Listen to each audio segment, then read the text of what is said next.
Wabarakatuh. Bismillah, hamdan wa syukronillah, la haula wala quwata illa billah. Sahabat sejati yang Allah muliakan, Ikhwan Fillah Yayasan Cermin Hati. Pada kesempatan malam ini saya diberikan kesempatan oleh Allah untuk berbincang-bincang dengan senior saya, Pak Dadang ya. Pak Dadang. Iya. Beliau ini sudah berapa tahun Pak ikut Cermin Hati? Kurang lebih 5 tahun. 5 tahun artinya sekitar 2015. Oh berarti seangkatan lah dengan saya.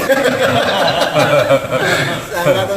Nah tentu ada alasan ya Pak ya, kenapa tiba-tiba Bapak, bukan tiba-tiba, pasti punya alasan kenapa tertarik ikut zikir gitu kan Pak. Seperti saya punya pengalaman, Bapak juga pasti punya pengalaman. Nah sekarang apa yang menggiring atau mengantar Bapak untuk ikut ini nih Pak, ikut zikir ya Pak? Awalnya sih pengen tobat gitu. Maklum bekas orang senang. Nah di saat mulai saya sembahyang gitu ya,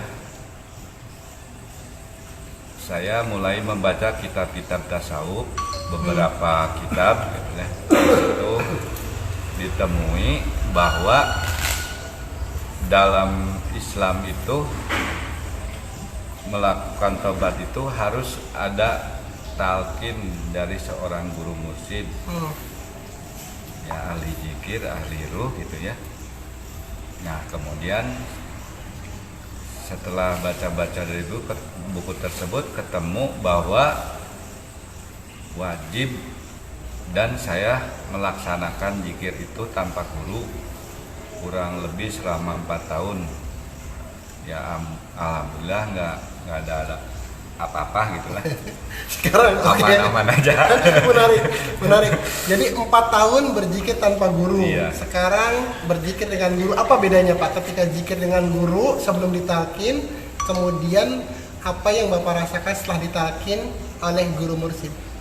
Kalau sebelum ditalkin itu setelah zikir tuh kadang-kadang pusing, jangar gitu, kadang-kadang minum bodrek gitu. Gitu? Cuman itu aja lah. Ya. Nggak, alhamdulillah nggak terlalu berat lah. Jadi iya, zikir itu ternyata energi yang ketika tidak ada wadahnya kemana-mana, yang salah satunya jangar teh ya. Tapi husu dapat Pak. Husu dapat. Malah merasa kayak ketagihan gitu, kecanduan. Ya. Saya alami itu. Sebelum ditalkin. Oke. Kemudian? Nah setelah ditalkin ya enak lah, nyaman gitu. Nyaman. Nggak ada pusing lagi. Timbul tenang. Pokoknya enjoy ya lah hati ini gitu Pak. Oke. Allah bidzikrillah tatmainnul qulub. Udah dapat tenangnya ya. Nah sekarang dalam kehidupan sehari-hari ini ada perubahan nggak setelah Bapak mengamalkan zikir ini? Kehidupan sehari-hari Baik secara pergaulan di masyarakat, kemudian dengan keluarga, kemudian juga secara ekonomi, kemudian juga wabil khusus secara ibadah nih, ibadahnya. Karena tadi kan udah dapat tenangnya, harusnya tenang itu bisa dibawa ke dalam ibadah, gitu. Salatnya bisa khusyuk, itu gimana? Udah dapat seperti itu Pak? Ya alhamdulillah. Mungkin ya menurut saya sih khusyuk udah dapat, tapi menurut saya ya. Iya. Kalau menurut guru nggak tahu gitu. Jadi seperti kemarin ngobrol sama Kang Abah bahwa salah satu step pertama atau indikasi pertama zikir itu adalah tenang. Tenangnya dapat dulu kan. Iya. Nah kemudian tenang ini dibawa ke dalam ibadah jadi khusyuk, ke dalam kehidupan bermasyarakat juga jadi nyaman. Dengan keluarga juga jadi nyaman gitu ya. Nah sekarang dengan berarti dari awal pertama ditalkin ke sini udah berapa tahun? 5 tahun lah. 5 tahun ya. 5 tahun. Dan pokoknya 3 minggu sebelum Ramadan saya talkin. 3 minggu sebelum Ramadan. Oke. Jadi selama perjalanan 5 tahun itu ada pengalaman-pengalaman yang apa Pak? Pengalaman yang mungkin bisa dibagi untuk motivasi kita nih gimana agar lebih istiqomah, lebih giat zikirnya gitu. Ya pengalaman gagal gimana? Pengalamannya pokoknya dari pengamalan Riyadhah pertama kan setelah 5 tahun mengamalkan zikir ini ada perubahan apa atau ada pengalaman apa atau ada yang satu yang mungkin bisa dibagi, di sharing gitu. Ya intinya mah setelah ditalkin itu nyaman aja gitu, jadi Nyaman. nggak ada galau gitu Pak. Ya. Meskipun kadang-kadang teman-teman ada yang menjauhi gitu lah. Setelah Iya. Jadi zikir talkinan itu sebenarnya seperti chip yang dimasukkan ke dalam HP. iya Itu sebagai modal dasarnya agar HP itu bisa berfungsi. iya Kemudian Riyadhah itu amalan kita itu kayak pulsanya. iya Jadi setelah ditalkin kalau tidak diamalkan kartunya ada, chipnya ada, tapi nggak ada pulsanya, sama-sama nggak ada. ya alhamdulillah sih Pak, kan selalu awal-awal itu selalu dihubungi sama pangersa Putra Taman, Ya. Iwan, lantas disuruh di masjid Riyadhah. Ya alhamdulillah sampai sekarang itu, Ya. meskipun semalam 2 malam ada kelewat gitu Nah itu yang selama 5 tahun itu. pengen saya bagikan ke semua ikhwan, wabil khusus kepada saya, bahwa zikir itu ya istiqomah, itu harus istiqomah, karena kalau tidak istiqomah ya mungkin efeknya juga nggak terlalu kerasa ke kitanya Pak ya. Iya. Jadi istiqomah itu yang memang mahal Pak, tidak semua orang yang sudah ditalkin seperti Pangersa bilang bisa mengamalkannya, kan hanya sekedar ditalkin kemudian selesai ya udah. Tapi pengennya langsung hebat, ngomong berhasil. Padahal dari pengalaman Pak Dadang tadi harus istiqomah ya Pak ya. Iya, sih, pokoknya intinya saya nggak ada niat apa-apa, intinya taubat, pengen ibadah gitu aja. Halangannya apa Pak? Hah? Untuk istiqomah tuh halangannya apa? Halangan. Biasanya dari keluarga atau dari apalah ada halangan-halangan? Kebetulan saya bebas, Bebas. belum berkeluarga, Iya. bahkan hampir tiap malam saya di masjid Cipta Rasa ini, Ah, Riyadhah, jam 2 malam lah sampai jam 4 dipimpin Ustadz Ekom setiap malam. Ya kalau dirasakan gitu Pak, nyaman, bahkan ada ketagihannya gitu Pak. Ketagihan. Ah, Jadi candu zikir. Ah. Ini kalau satu menarik. Zikir bisa jadi candu dalam tanda kutip ya. Iya. Candu yang positif. Nah ini tapi justru sulit diungkapkan sulit gitu. Iya. Pokoknya nyaman aja lah. nyaman. Iya. Itu yang mahal Pak. Iya. Tidak semua orang yang mengamalkan zikir itu bisa nyaman. Ketemu nyaman itu jarang sekali. Kadang-kadang justru malah ngewa kan zikir. Nah iya saya dulu zikir tapi nggak belum nyaman-nyaman, masih gegebegan ya. Nah ini pengalaman yang menarik Pak, ketika bisa nyaman artinya udah dapat poin lah, dalam tanda kutipnya dapat poin. Ini kira-kira ngajak ikhwan agar istiqomah Bapak boleh gimana caranya gitu? Iya. Allahumma paksakan. Turutin aja perintah guru gitu. Nurut Kak Guru. Riyadhah terus. Nanti nurut Kak Guru. Satu kuncinya, kedua Iya kan keduanya amalia. iya nurut Kak Guru, amalkan yang diajarkan Iya, guru. Iya, amalkan. Kemudian Ya terus menerus aja amalkan. amalkan ya. Iya. Iya. Istiqomah kalau bisa gitu. Jadi itu kuncinya, menurut Kak Guru. Mungkin kita belum paham, Iya. mungkin kita belum bisa istiqomah, mungkin kita zikirnya masih belang bentong, mungkin juga niat kita belum bisa ikhlas, tapi minimal nurut Kak Guru lah. Iya, Pak, Belajar ya? lah Iya, intinya. nurut Kak Guru. Kita sama-sama belajar. Oke. Jadi seperti itu pengalaman Pak Dadang. Ini sebuah contoh, sebuah testimoni bahwa dengan zikir hati akan menjadi tenang. Itu sesuai dengan janji Allah. Tatmainu qulubihim bidzikrillah. Ala kumaha? Ala bidzikrillah tatmainu qulub. Apa dalil Pak? Nah, itu kan hanya dengan berzikir hati menjadi tenang, tapi kan kemudian ada banyak berkembang, ada zikir udah sampai putaran tasbihnya udah berpuluh-puluh putaran, kemudian lapaznya juga ada ribuan tapi belum bisa tenang. Jadi kemarin Kang Aba bilang pertama ada salah paham tentang zikir.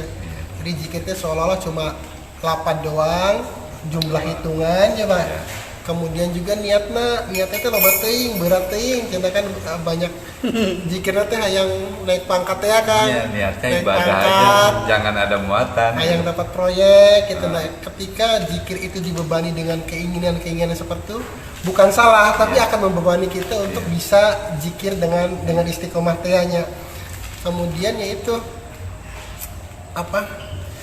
Muatan-muatan tadi, yang ketiganya tidak yakin. Tidak yakin, jadi bari ngamalkan tapi piraku jeung zikir bisa gini ya, piraku jadi ada pertanyaan-pertanyaan yang justru akan menjadi beban bagi orang yang sedang melakukan zikir ketika pertanyaan ketidakyakinan itu terus dituruti gitu. Padahal ya kata Pak Dadang tadi, ikuti aja kata guru dulu, can paham mah gitu ya. Yakin aja sama guru gitu. Iya, iyalah, keyakin ke guru dulu gitu, kan itu ke Allah gitu ya. Jadi itu nurut ke guru lah, apa bahasanya? Jadi bahasanya Pak Boli. Ini nurut ke guru itu ternyata sebuah kunci, sebuah kunci ya. Jadi kadang-kadang paham ente, nurut ente, hayang sukses. Kalau memang sudah paham ya silakan. Tapi kalau belum paham masih pipiluan ya udah ikuti aja dulu kata guru seperti apa. Kemudian amalkan dengan istiqomahnya. Bari jeung ikhlas teh. Ikhlas. Kalau bisa ya. Jangan kalau bisa harus. Iya, kalau bisa. Niatnya ibadah aja lah gitu. Niatnya ibadah. Karena Allah. Ilahi talanya ilahi anta maksud itu eta mah nya. Ilahi anta maksud itu eta tapi ayeuna mah ilahina teh ilahi anta maksud bukan antanya. Jadi loba teuing muatan bener kata Kang Abah mah loba teuing muatan. Dan itu juga pasti dialami oleh semua ikhwan, semua yang mengamalkan zikir. Jadi moron apa ya? Setan teh embung elehnya. Tidak menyerah begitu saja. Ketika ada yang zikir, ayo digoda sok datang ke dina enggeus, tapi sampai sini main HP aja gitu. Sampai di sini kadang-kadang guru mah ngomong naon, dia ngobrol sorangan. Itu tuh padahal secara adab juga kurang baik. Kemudian juga ya pasti tidak temanang naon ke dia teh. Tapi di sini mah masih kayaknya umum lah ya. Ada pangersa ngomong di sini main HP, di sini ngobrol sorangan gitu tuh. Itu teh rugina 2 kali geus bensin, geus waktu, ilmuna tuh. Tapi hadirnya udah bagus ya. Hadirnya alhamdulillah tinggal diperbaiki lah. Tidak salah tapi ada hal yang diperbaiki. Contoh, saya yakin ada beberapa, sebenarnya ada banyak ikhwan yang bisa kita mintakan testimoninya. Salah satu istiqomahna, kemana aja bisa datang. Nah itu meskipun mungkin secara teori tidak terlalu paham dengan mengikuti nurut ka guru teh, ternyata bisa juga dapat tenangnya itu dapat gitu. Manfaat zikir itu dapat karena daripada apa ya? Teorinya hafal, kemudian kamal kena ente, bari jeung nyalakeun zikir teh. Oh, zikir kan kieu-kieunya. Jadi itu alhamdulillah. Udah berapa menit Kang Ahmad? Udah 20 menit. 20 menit udah cukup Kang Dadang. Mungkin nanti ada Kang Cepur atau yang lain yang mau Kang Ustaz Dekong. Nah, alhamdulillah. Terima kasih Pak Dadang atas testimoninya, atas pengalamannya. Iya, sama. Semoga ini menjadi motivasi buat saya khususnya dan kepada Iwan semua bahwa satu kata yang perlu kita garis bawahi adalah nurut ka guru heula.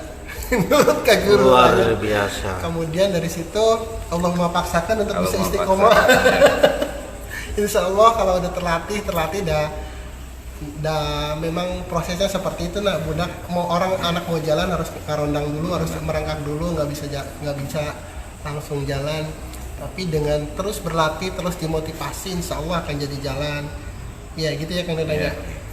Ya, seperti itu. Itu saja mungkin yang bisa dibagikan untuk malam ini, untuk kesempatan kali ini. Insya Allah dalam kesempatan lain kita akan berdiskusi, berbincang-bincang dengan ikhwan-ikhwan yang lain untuk saling berbagi. Tujuannya saling berbagi, saling memotivasi, saling memvibrasi. Jadi ketika dalam teori fisika, ketika kita ngumpul kayak gini tuh sebenarnya sedang saling gesek-gesek untuk menjadikan magnet lebih kuat nih. Kalau tadinya paku anon Tarik menarik ya. ya, paku yang karatan sekalipun ketika dialiri listrik terus-menerus akan jadi magnet. Iya. Pun hati kita tuh jadi medan magnet. Iya. Jadi kata pangersatnya, hati kita tuh akan menarik, kalau hati kitanya positif akan menarik yang positif. Kalau hati kita jelek ya boro-boro ting batur yang ada deketan orang ada deketan ke di jauhan. Jadi jangan berharap orang lain berbaik kepada kita sebelum kita sendiri bisa berbuat baik kepada orang lain gitu ya. Iya. Baik, sangat menarik, sangat bermanfaat. Sekali lagi semoga ini menjadi bekal, menjadi motivasi bagi saya, bagi semua ikhwan. Terima kasih Pak Dadang. Sama-sama. Billahi taufiq wal hidayah. Wassalamualaikum warahmatullahi wabarakatuh. Waalaikumsalam.